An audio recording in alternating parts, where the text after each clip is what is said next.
договорились об этом. В следующем году открываем посольство в обеих странах. И тем не менее, несмотря на то, что посольства отсутствовали, тем не менее торгово-экономическая деятельность у нас развивается в целом. In late 2025, a small announcement quietly appeared on Russia's diplomatic schedule, so small that most major news outlets barely mentioned it. Moscow had approved a plan to open a full embassy in Moroni, the capital of the Union of the Comoros, a tiny island nation in the Indian Ocean. On paper, it looked ordinary. One embassy, one African country, one more diplomatic post. Nothing dramatic, nothing controversial, just bureaucracy. But the moment analysts noticed which country Russia had chosen, the tone changed. Comoros is not a usual stop for world powers. It's small, remote, and often ignored in global politics. And yet, Russia deliberately picked it, at a time when great powers are quietly competing for every inch of strategic ground across Africa and the Indian Ocean. Why would a global power make such a precise move toward one of Africa's smallest nations? Let's find out.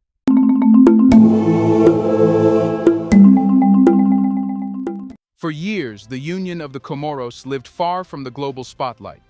A tiny archipelago on the edge of the Indian Ocean, known more for its beaches and volcanic cliffs than its politics, it rarely appeared in international headlines. Major powers rushed into places like Egypt, Kenya, Ethiopia, and South Africa, but Comoros, it remained untouched, unnoticed, and, in many ways, undervalued. That is precisely why the announcement from Moscow in late 2025 caught everyone off guard. Russia revealed that it had formally approved a plan to open a full diplomatic embassy in Moroni, the capital of Comoros. At first, the news sounded simple, an administrative upgrade, a routine expansion, nothing worth dissecting. After all, great nations open embassies around the world all the time. People expected this to be another one of those quiet items diplomats handle without creating noise. But then observers began to ask a single question: why Comoros? Of all African countries, Russia could prioritize, from giants like Nigeria to rising economies like Tanzania. Why choose a country with a population smaller than some African suburbs? Why invest time and resources in a nation that barely features in global economic charts? That question forced analysts to take a step back. Because the more they looked, the clearer the picture became. Russia wasn't chasing population size, economic weight, or global influence. It was chasing something far more subtle, something hidden in plain sight. Comoros lies along one of the most strategically sensitive ocean corridors in the Eastern Hemisphere, the Mozambique Channel. This narrow stretch of water is a critical route for ships moving between Asia, the Middle East, Africa, and Europe. Oil tankers use it. Indian, Chinese, French, and American naval ships use it. Submarines move through it. It sits almost like a silent doorway that the world passes through without noticing. And the island nation sitting beside that doorway is the Comoros. Suddenly, Russia's decision didn't look random at all. It looked calculated, precise. Moscow didn't simply want an embassy, it wanted a foothold in the Indian Ocean. A listening point, a diplomatic anchor, a presence in waters where global powers quietly compete for influence and visibility. But geography alone still didn't explain the timing. Why now? Why 2025?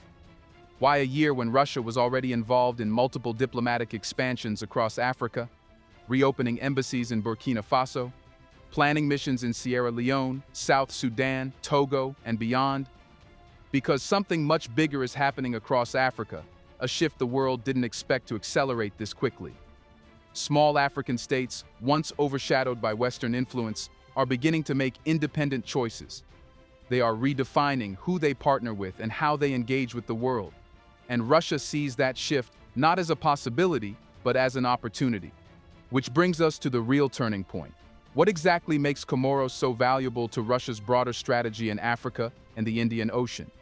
The answer begins with a simple map, not of Africa's borders, not of its political regions, but of the sea. Because Comoros, despite its small size, sits beside one of the most important maritime corridors on Earth, the Mozambique Channel. This narrow strip of water is not just a shipping route, it is a lifeline for global trade. Every year, millions of tons of oil, gas, minerals, manufactured goods, and military equipment quietly pass through it. And yet, very few people outside strategic circles ever talk about it.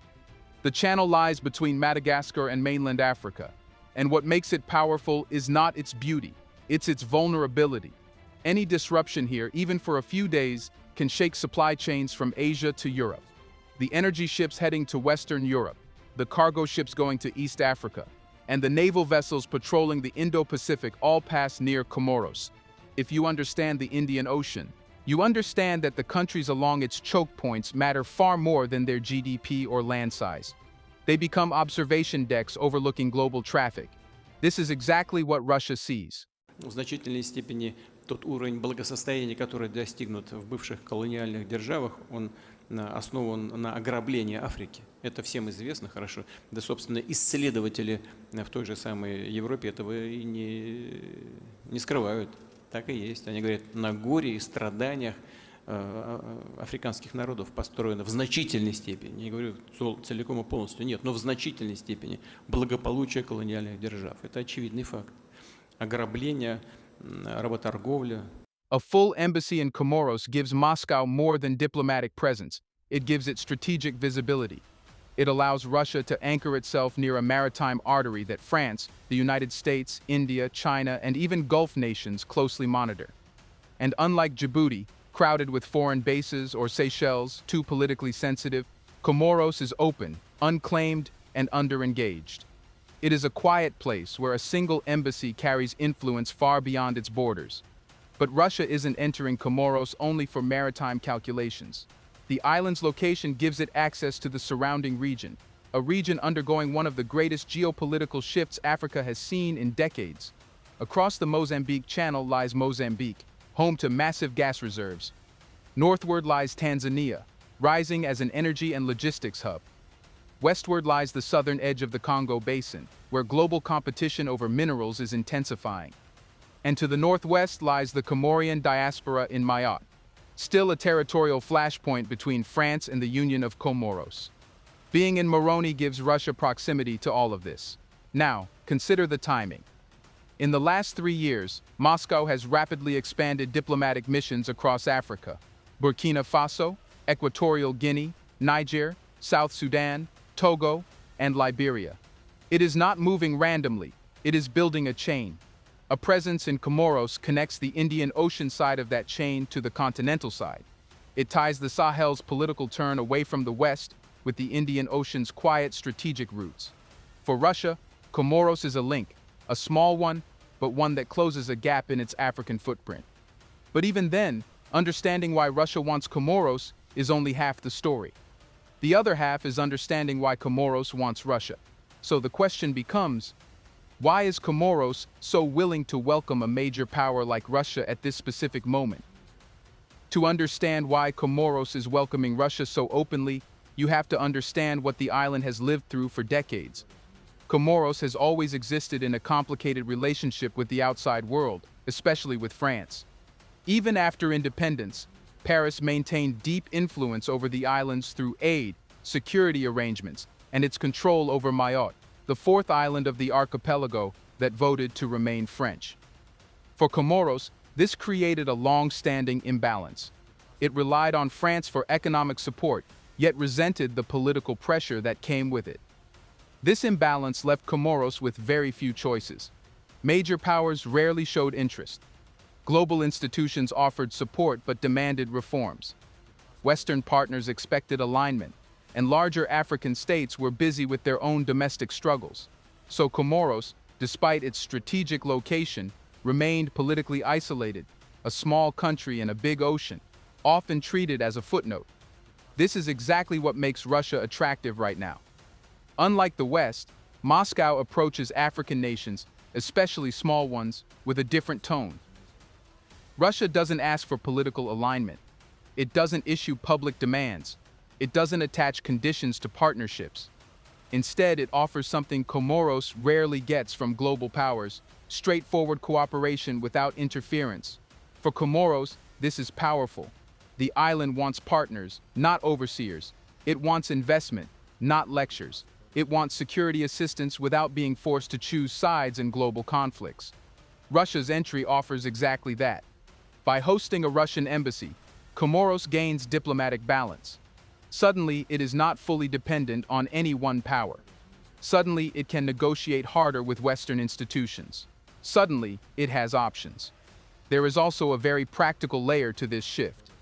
Comoros faces economic challenges, unemployment, limited industry, and vulnerability to climate impacts. Russia, seeking to expand its African trade and investment footprint, may bring opportunities in areas like fisheries, transport infrastructure, energy cooperation, and maritime monitoring. For an island nation surrounded by one of the world's busiest shipping corridors yet lacking strong maritime capabilities, Russian support could be transformative.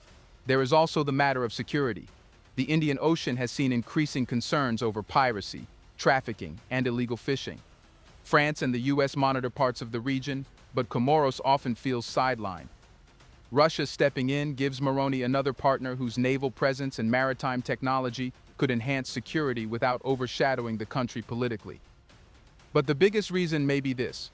Comoros, like many African nations, is participating in a larger continental shift, a shift away from exclusive Western dependence and toward diversified partnerships. From the Sahel to the Horn of Africa to the Indian Ocean islands, countries are opening doors to Russia, China, Turkey, India, and Gulf states. Comoros sees the trend, understands the benefits, and is stepping into that new multipolar world. Yet this still leaves one critical puzzle piece. What exactly is Russia trying to accomplish by building this long chain of new embassies and strategic footholds across Africa? Let's pause for a second to say, big thank you to the Black Culture Diary community, where Black voices, stories, and legacies are preserved and amplified. By becoming a member, you're not just supporting the channel. You're becoming part of a powerful cultural movement. Let's continue. Russia's move in Comoros is not an isolated event. It is a tile in a much larger mosaic that Moscow has been assembling across Africa over the past few years. To see the pattern clearly, you have to zoom out, far out, and trace the lines connecting Africa's west, center, east, and now the Indian Ocean. When you do that, you begin to see that Russia isn't simply opening embassies. It is building a geopolitical architecture designed to reshape its global position. The process began quietly. First came a reopening of old missions in countries long ignored by Western diplomats, Burkina Faso, for example. A country once tied almost exclusively to France suddenly welcomed Russian assistance, cooperation, and political support after its security collapse. Then came Equatorial Guinea, a small but strategically important state with vast energy resources. As Russia strengthened ties there, it began planning new missions in Sierra Leone, Niger, South Sudan, Togo, and Liberia. Each time, the pattern repeated. A country frustrated with Western pressure found Moscow's non-interference approach appealing. But here's the key. Russia is not choosing these countries randomly. Every new embassy, every new relationship, every new security dialogue fits into a deliberate design. In West Africa, Russia gains access to the Atlantic corridor and mineral-rich regions.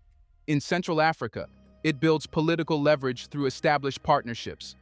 In the Sahel, it fills the vacuum left by the collapsing French influence.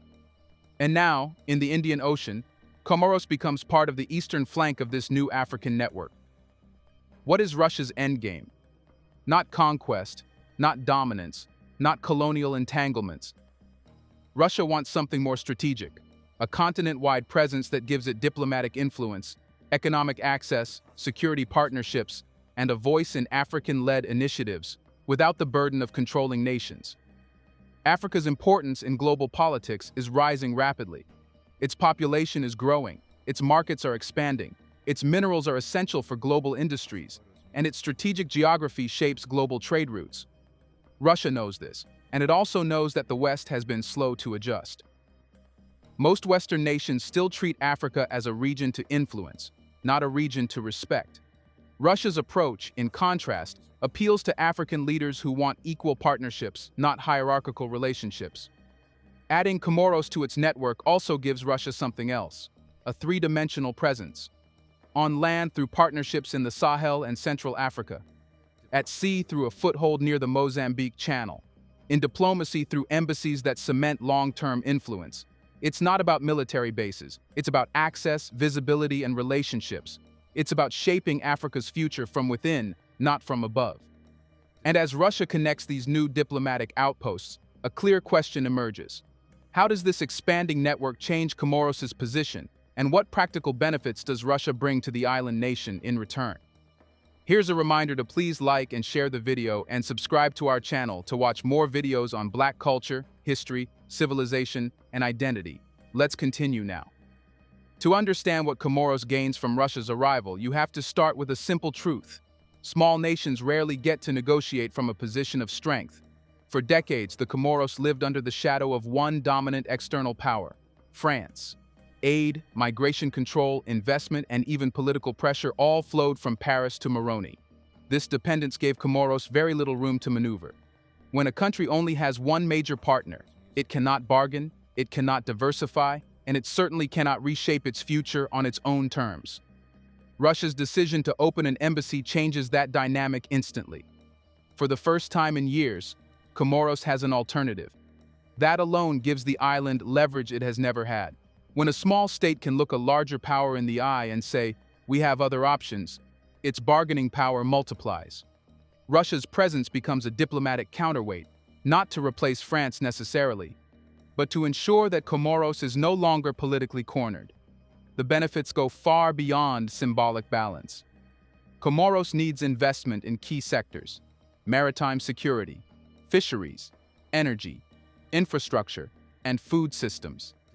These are areas where Russia already has experience across Africa, from building railways in Angola to supporting energy projects in Egypt, to security assistance in Mozambique, to agricultural cooperation in Ethiopia. Russia's entering Comoros means access to new technical expertise and new channels of cooperation that were previously out of reach. Maritime security is especially important. The waters around Comoros face increasing threats: illegal fishing that drains billions from African economies, trafficking routes that pass through quiet channels, piracy risks near the Mozambique Channel, and environmental vulnerabilities due to unmonitored shipping lanes. Comoros doesn't have the resources to manage these challenges alone. Russia, with its naval experience and maritime technology, gives the island a partner capable of improving monitoring, surveillance, and coastal protection, all without demanding political compromises. Economically, the Russian embassy opens doors to trade and investment opportunities that small states often struggle to access. Comoros' fishing industry could benefit from better processing, logistics, and export partnerships. Its tourism potential could expand through new Russian markets. Its infrastructure, ports, ferries, and communications could attract Russian companies looking for entry points into the Indian Ocean region. Even small-scale support can create meaningful change in Comoros' economy. But perhaps the most valuable gain is political: a seat at the table. When Russia engages, the world pays attention. Comoros, often overlooked in international forums, suddenly becomes part of a broader geopolitical conversation. Its concerns, its needs, its strategic value, they all become harder to ignore. Russia gives Comoros visibility, and visibility gives Comoros influence. And that leads to the bigger picture that goes far beyond Russia or the island itself. Because if a small nation like Comoros can reshape its destiny through one embassy, then what does that say about Africa's role in global politics? What does the Comoros-Russia partnership reveal about the new direction Africa is taking in the global power shift? The Comoros-Russia partnership is not just a bilateral story. It is a symbol of something far bigger, something unfolding across the entire African continent. For decades, Africa was treated as a passive space where global powers competed, lectured, pressured, and occasionally invested. Africa reacted, Africa endured, Africa adjusted. But today, Africa is choosing. Africa is shaping. Africa is actively deciding which powers enter its orbit and which powers lose relevance. And the shift is happening faster than anyone in the old Western order expected. Across the Sahel, military governments turned away from France and opened their doors to Russian partnerships. In East Africa, states are deepening ties with China, Turkey, India, and the Gulf. In Central Africa, leaders are revisiting their relationships with former colonial powers and rejecting pressure-driven diplomacy. Africa is no longer following the script the world wrote for it. The continent is writing its own script with its own actors on its own terms. Comoros plays a surprisingly important role in this new story precisely because of its size. When a large African nation like Ethiopia or South Africa shifts foreign partners, analysts call it geopolitics. But when a tiny nation like Comoros makes a move, it reveals something deeper. Even the smallest states in Africa now have the agency to choose global partners based on national interest rather than historical expectation. This is the clearest sign of multipolarity, not when big states shift, but when small states feel empowered to do so. Russia's embassy in Comoros shows that Africa's strategic value no longer depends on economic weight alone. Geography matters, maritime access matters, sovereignty matters, and most importantly, political independence matters. African nations are increasingly rejecting the idea that one power or one ideology should dominate their choices. They want diversified alliances, multiple partners, competitive offers, and relationships built on respect rather than hierarchy. This is exactly why Russia's approach resonates. Moscow's message, "We don't interfere, we cooperate," lands strongly in a continent tired of being lectured. And Comoros, by embracing this new partnership, sends a message of its own. It is telling the world, Africa is not a passive continent waiting for assistance. Africa is an active agent choosing its allies and shaping its future. The West sees this shift, but struggles to adapt. Its traditional tools, sanctions, pressure, and conditional aid are losing influence. African leaders now understand their value, their geography, and their leverage. They know global powers need Africa more than Africa needs any single global power. Comoros' joining Russia's network is one more reminder that Africa is no longer politically predictable. It is dynamic, flexible, and increasingly in control of its destiny. And this raises the final, unavoidable conclusion. The global center of gravity is slowly tilting toward Africa. Not because of any one partnership, but because the continent has recognized its strength and is finally using it. So the real question the world must grapple with now is this: if even the smallest African nation can reshape the calculations of major powers, how much will Africa's rising agency redefine global politics in the years ahead? Let us know in the comments section. Are you ready to see Africa rise? Do you want to watch more videos like this one? If so, subscribe to our channel and press the bell icon next to it. We have decided to bring videos on something nobody talks about: the Black culture, civilization, history, and evidence about how glorious Blacks have been. Thanks for watching, and until the next video, stay tuned.